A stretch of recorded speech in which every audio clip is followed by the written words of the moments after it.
Oke, Assalamualaikum warahmatullahi wabarakatuh. Waalaikumsalam warahmatullahi wabarakatuh. Terima kasih kepada adik-adik peserta mata kuliah Produksi Tanaman Pangan Utama yang sudah bersedia hadir pada sosialisasi siang hari ini. Siang apa sore ini? Siang menjelang sore kali ya.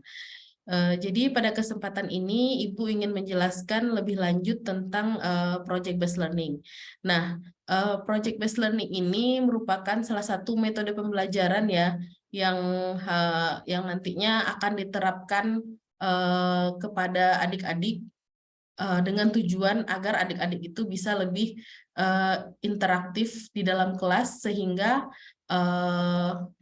di dalam kelas itu terjadinya seperti apa namanya ada proses timbal balik gitu antara dosen dan mahasiswa, antara mahasiswa ke mahasiswa lainnya sehingga pembelajaran itu tidak terlalu monoton gitu. Jadi diharapkan dengan setelah adik-adik tahu, oh ternyata sosialisasi ini berguna untuk kalian juga gitu kan. Jadi dan begitu juga dengan penilaian yang akan diberikan kepada adik-adik semua itu agak sedikit berbeda dibandingkan dengan metode pembelajaran yang kemarin-kemarin gitu. Jadi diharapkan dengan begini adik-adik menjadi lebih tahu dan bisa lebih aktif lagi seperti itu. Saya izin share screen ya.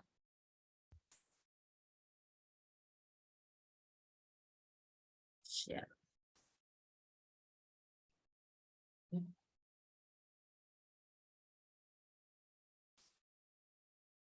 Nah, ini sosialisasi metode pembelajaran project based learning. Nah, tunggu dulu, kita kecilkan dulu ini.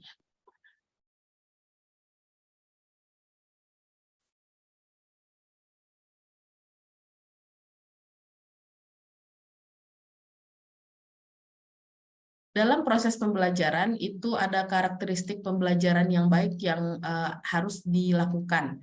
Yang pertama, mahasiswa itu diharapkan untuk interaktif. Interaktif itu kalian harus melakukan interaksi di dalam kelas antara satu sama lainnya, baik mahasiswa ke dosen dan dosen ke mahasiswa, dan begitu juga antara mahasiswa dan mahasiswa. Jadi ada interaksi, ada tanya jawab, ada diskusi, sehingga nantinya mahasiswa misalnya kalian ada apa namanya ada kegiatan di luar atau ada acara apa, jadi kalian itu nanti untuk misalnya kalian cari kerja, jadi kalian itu sudah terbiasa dengan proses yang interaktif tadi.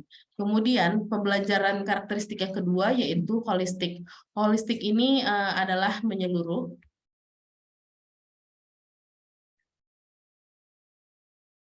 Holistik ini adalah maksudnya itu menyeluruh itu adik-adik itu diharapkan memahami lebih baik materi-materinya seperti itu. Kemudian untuk integratif di sini adik-adik semua harus bisa berintegrasi sesama gitu. Kemudian kalau saintifik itu artinya adik-adik itu harus menguasai konsep pembelajaran itu berdasarkan literatur-literatur terbaru seperti jurnal. Sebelumnya sudah pernah membuat tugas tentang jurnal belum?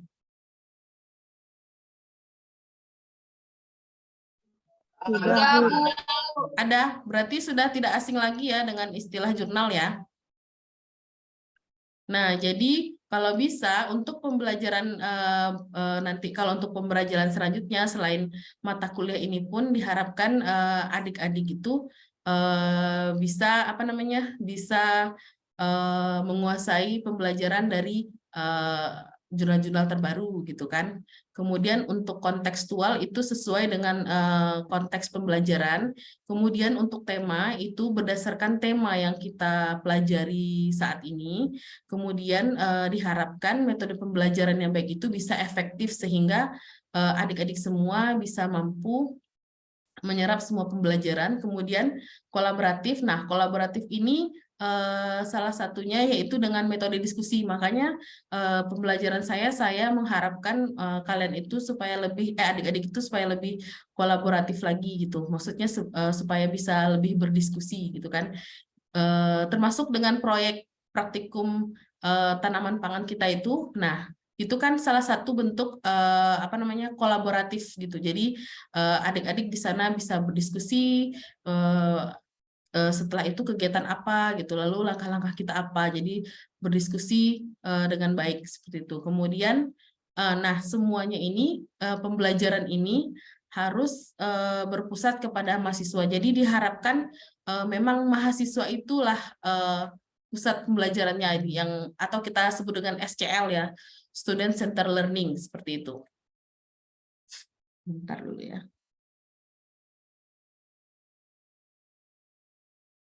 Nah, ciri-ciri student center learning ini, yang pertama, di dalam kelas itu, dosen itu berfungsi sebagai fasilitator, desainer, atau motivator, sehingga di dalam kelas itu, dosen itu nantinya akan mengarahkan adik-adik gitu, kemana, maksudnya itu pembelajarannya yang bagaimana gitu, hanya berfungsi mengarahkan. Namun, untuk materinya, atau misalnya nanti dosen nanti akan memberikan pertanyaan atau memberikan sebuah studi kasus, nanti adik-adik yang akan yang akan menelaah selanjutnya gitu, bagaimana kasus seperti ini, bagaimana penanganannya dan apa yang terjadi, bagaimana resikonya, itu semua nanti adik-adik yang akan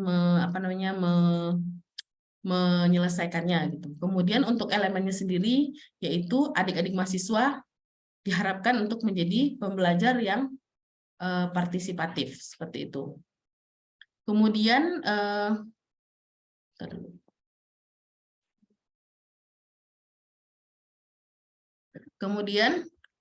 contoh aktivitas mahasiswa di dalam belajar, yang pertama, adik-adik harus mencari dan menemukan sumber belajar yang seperti saya sebutkan tadi, dari jurnal, dari buku. Sekarang kan banyak media pembelajaran yang berbasis online gitu kan. Kemudian membaca dan menganalisis buku, membaca dan menganalisis artikel jurnal, kemudian melalui video juga bisa dijadikan sebagai media pembelajaran. Kemudian berusaha untuk menjawab pertanyaan yang misalnya yang misalnya nanti setelah kalian melakukan setelah menemukan sumber atau menganalisis gitu, nanti pasti akan menimbulkan sebuah pertanyaan bagi kalian gitu. Jadi bagi adik-adik, jadi nanti adik-adik akan mampu menjawab pertanyaan tersebut dari pembelajaran yang adik-adik lakukan. Kemudian dari menganalisis kasus dan menemukan solusi. Yang berikutnya, adik-adik melakukan presentasi di dalam diskusi kelas. Nah, seperti yang kita lakukan kemarin. Kemudian di situ juga akan ada diskusi dan tanya jawab, dan kemudian ada observasi lapangan. Kemudian nanti contohnya lagi, nanti di project based learning ini nanti adik-adik akan ditugaskan untuk merancang atau mendesain produk, kemudian bisa membuat video, paper, artikel, rencana bisnis, bekerja dalam kelompok, laporan keuangan, laporan pajak, atau mendesain dan merancang kurikulum. Jadi dari sekian proses pembelajaran yang adik-adik lakukan itu harus menghasilkan sesuatu output atau suatu produk yang bisa bermanfaat seperti itu. Kemudian untuk project based learning ini sendiri diarahkan kepada metode pembelajaran yang berbasis kasus atau case method. Yang kedua, pembelajaran berbasis proyek atau team based project atau project based learning. Jadi kalau pembelajaran berbasis kasus ini atau case method ini, itu misalnya seperti nanti saya sebagai seorang dosen nanti akan memberikan adik-adik semua sebuah pertanyaan atau memberikan kasus tertentu yang nanti akan adik-adik pecahkan di lapangan. Misalnya kan seperti praktikum kita itu tanaman adik-adik misalnya diserang oleh hama dan penyakit gitu kan. Nanti adik-adik akan melakukan analisis yang kemarin kita lakukan, seperti intensitas serangannya berapa. Jika nanti sudah dalam skala yang berbahaya, maka akan dilakukan penanganan lebih lanjut seperti itu. Kemudian, nah, kenapa project based learning ini penting? karena ini merupakan suatu seperti kompetensi gitu, seperti kompetensi di abad 21. Kita kan tahu kalau perkembangan dunia pendidikan ini semakin lama akan semakin berkembang. Jadi adik-adik juga dituntut untuk semakin kreatif, semakin kritis, dan mampu berkolaboratif dan mampu berkomunikasi.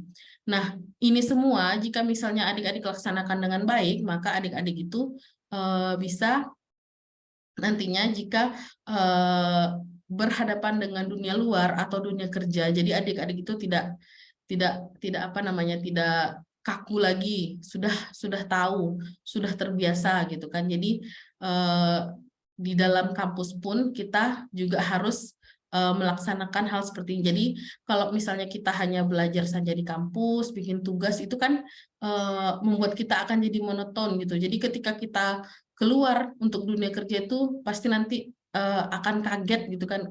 Wah, ternyata seperti ini dunia kerja ya gitu.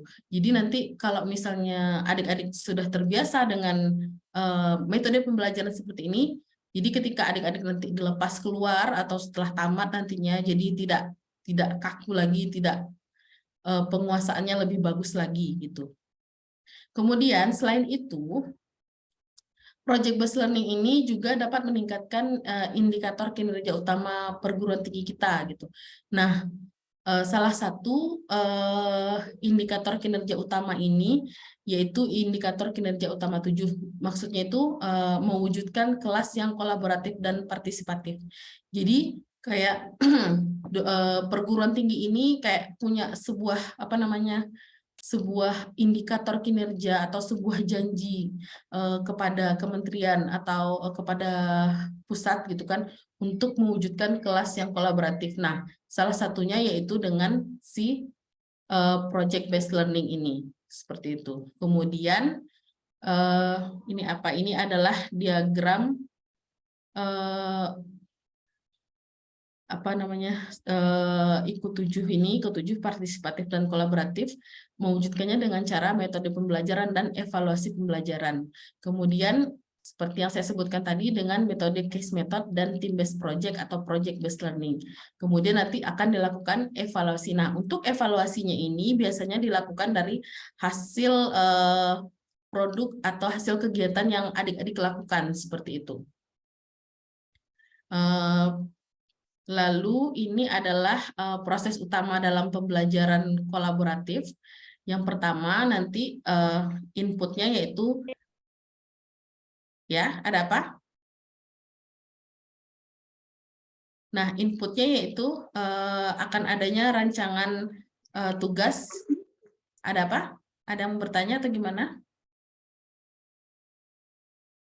Nah, adanya rancangan tugas terbuka, kemudian nanti di dalam prosesnya itu adik-adik akan menganalisis,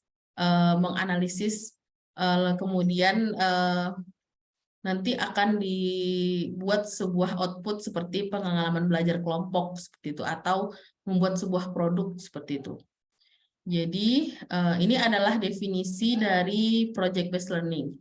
Project based learning adalah kegiatan pembelajaran yang menggunakan proyek sebagai media dan inti kegiatan di mana mahasiswa itu dituntut untuk melakukan eksplorasi, analisis, sintesis penilaian, problem solving, dan atau menghasilkan karya sebagai wujud dari hasil belajar. Jadi kayak yang adik-adik laksanakan di lapangan itu, jadi keberhasilan adik-adik dalam melakukan analisis atau melakukan budidaya, nah itu merupakan hasil akhir dari adik-adik nantinya seperti itu. Jadi penilaiannya dari hasil produk yang adik-adik buat seperti itu. Kemudian ini maksudnya ini adalah definisi dari project based learning, yaitu di mana pembelajaran berbasis proyek yang merupakan model pembelajaran yang berpusat pada peserta didik. Jadi adik-adik nanti yang akan menjadi pusat dari pembelajaran ini. Kemudian untuk melakukan suatu investigasi yang mendalam terhadap suatu topik. Kemudian peserta didik secara konstruktif melakukan pendalaman pembelajaran dengan pendekatan berbasis riset terhadap permasalahan dan pertanyaan yang berbobot nyata dan relevan. Kemudian, nah ini dia. tujuan utama dari project based learning ini adalah HOTS. HOTS bukannya HOTS panas ya, HOTS, yaitu communication, collaboration, compassion, critical thinking, creative thinking, complex, dan problem solving. Jadi diharapkan itu adik-adik itu bisa melaksanakan pembelajarannya itu dengan lebih kompleks lagi gitu. Jadi nggak hanya dosen aja di depan yang ngajar, tapi adik-adik juga ikut berpartisipasi dalam pembelajaran tersebut seperti itu. Kemudian dari namanya sendiri kita kan tahu pembelajaran itu berbasis proyek. Jadi apa itu proyek? Proyek adalah sebuah pekerjaan atau tugas yang menuntut mahasiswa untuk melakukan eksplorasi, kolaborasi, analisis, sintesis, penilaian, problem solving, atau menghasilkan karya sebagai dari wujud belajar dalam jangka waktu panjang atau lama. Jadi punya batas waktu tertentu seperti itu. Nah, manfaatnya itu apa? Manfaatnya cukup banyak karena dapat menerapkan pengetahuan teoretis ke konteks nyata, kemudian berpikir kritis dan kreatif, menyelesaikan proyek sesuai dengan waktu yang disepakati, kemudian dapat mengembangkan pengetahuan dan sikap berbagi pengetahuan, kemudian meningkatkan kepedulian dan empati, dan mengembangkan sikap saling menghargai dan bertanggung jawab, serta mengembangkan kemampuan melakukan refleksi. Kemudian ini adalah langkah prosedur project-based learning. Yang pertama melakukan pendalaman materi atau konsep, kemudian pembentukan kelompok, lalu dilakukan penugasan proyek, kemudian pembuatan pelaporan, yang kelima mempresentasikan hasil proyek dan menilai hasil serta feedback. Jadi semuanya itu dilakukan secara bertahap seperti itu. Kemudian ini misalnya ada salah satu sebuah contoh proyek, misalnya buatlah sebuah proyek kreatif dan inovatif dalam rangka memanfaatkan hasil limbah pertanian. Misalnya ini di maksudnya di bidang ilmu kita gitu kan, yang memiliki manfaat bagi orang banyak. Jadi di sini adik-adik dipancing untuk melakukan berpikir kira-kira apa ya proyek kreatif yang dapat kita lakukan untuk dari hasil limbah pertanian yang memiliki hasil manfaat orang banyak. Nanti kan banyak tuh ide-ide dari adik-adik sekalian. Misalnya ada yang membuat kompos seperti ini, ada yang membuat kompos, ada yang membuat media tanam seperti ini. Misalnya ini membuat kreativitas dari bahan tanaman, misalnya ini seperti ini contohnya, ini dari itu jagung, kelobot jagung. Nah, kelobot jagung itu dibuat, kan kelobot itu kan termasuk hasil, itu kan termasuk limbah, jadi dibuat sebuah karya gitu kan. Nah, jadi penilaian yang dilakukan itu berdasarkan hasil dari pemikiran dan usaha dari adik-adik sendiri gitu. Kemudian untuk penilaian project-based learning, prosesnya itu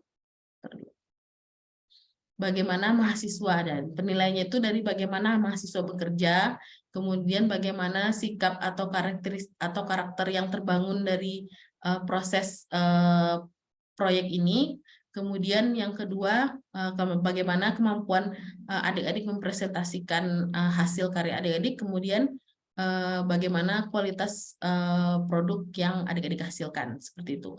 Jadi penilaiannya itu dari proses serta hasil yang adik-adik capai, seperti itu. Kemudian untuk kisi-kisi penilaiannya itu penggunaan sumber dan metode yang bervariasi. Jadi penilaiannya itu dari adik-adik membuat proyek itu dari sumbernya itu dari mana, kemudian didukung oleh teorinya bagaimana, kemudian tinjauannya, terus originalitas atau keaslian gagasan ini apakah maksudnya itu apakah dari pemikiran adik-adik sendiri atau bagaimana, dari mana idenya gitu kan. Kemudian dari produk tersebut ada kebaruan nggak atau inovasi yang bagaimana, kemudian kepraktisan gagasan atau solusi produk, kemudian efektivitas atau kemanfaatan gagasan solusi produk. Kemudian ada kisi-kisi penilaian presentasi. Nah, kisi-kisi penilaian presentasi ini yang pertama organisasi, bagaimana sistematika presentasi yang adik-adik lakukan, kemudian bagaimana kekompakan adik-adik dalam pelaksanaan proyek ini, bagaimana kerjasamanya, kemudian nanti baru dinilai dari isinya, bagaimana pemahaman adik-adik.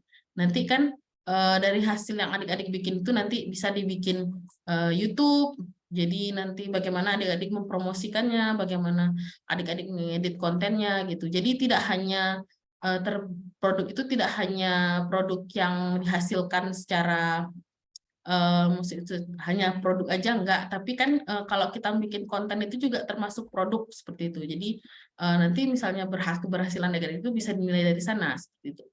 Kemudian untuk gaya presentasinya, gaya presentasi nanti adik-adik gimana, interaktif nggak, unik nggak, kemudian kreatif atau inovatif. Jadi memang adik-adik lah yang akan apa namanya, yang dituntut, yang harus lebih aktif lagi gitu. Kemudian setelah nanti adik-adik melakukan kegiatan tersebut, nanti adik-adik akan melakukan laporan kegiatan. Nah, laporan kegiatan itu seperti biasa, seperti judul, sistematikanya seperti judul, latar belakang, tujuan, manfaat, kemudian landasan teori, alat dan bahan, kemudian cara kerjanya, pembahasan, kesimpulan, dan daftar pustaka. Jadi nanti kayak yang kita kerjakan di lapangan itu kan kalian adik-adik kan menanam padi dan jagung kan. Nah, nanti itu nanti hasilnya bagaimana? Nah, seperti ini nanti adik-adik nanti diharapkan bikin konten video atau nanti apa namanya? Bikin konten video kemudian nanti dipresentasikan bagaimana hasilnya seperti itu. Jadi apakah berhasil nggak perlakuan yang adik-adik lakukan kemarin? Kalau padi pakai apa kemarin? Kompos ya? Pakai pupuk apa?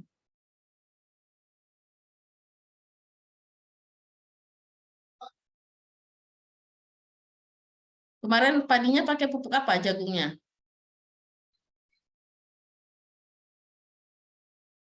Jagung, kompos, dan pupuk kandang, Bu. Nah, itu sudah diolah datanya? Belum ya? Sudah, Bu. Sudah. Jadi yang mana yang bagus? Kayak kalau dilihat secara kasat mata aja, mana yang bagus hasil produksinya? Kandang, Bu. Oh, yang kandang ya. Nah, nanti itu seperti itu. Jadi nanti adik-adik akan membuat laporan seperti itu dari hasil proyek yang adik-adik lakukan. Nah, seperti itu. Sejauh ini ada yang mau bertanya tentang project based learning ini? Apakah cukup paham? Jadi intinya di sini adik-adik itu memang diharapkan untuk lebih apa namanya, lebih aktif, interaktif. Jadi kadang-kadang kan kalau misalnya hanya dosen saja yang ngomong di depan, jadi kan nanti jadi kadang-kadang adik-adik bisa ngantuk atau gimana kan. Jadi makanya saya menerapkan metode diskusi, jadi supaya adik-adik itu bisa lebih pembelajarannya itu nggak monoton gitu. Kalau kita hanya mendengarkan kan bisanya apa namanya, kadang-kadang bisa jadi malas gitu, jadinya kita malas mikir jadinya kan. Jadi makanya saya apa namanya, meminta adik-adik untuk berdiskusi itu untuk itu sebenarnya gitu. Jadi cukup paham kan project based learning itu apa? Project, ingat aja project. Nah, project di mana kalian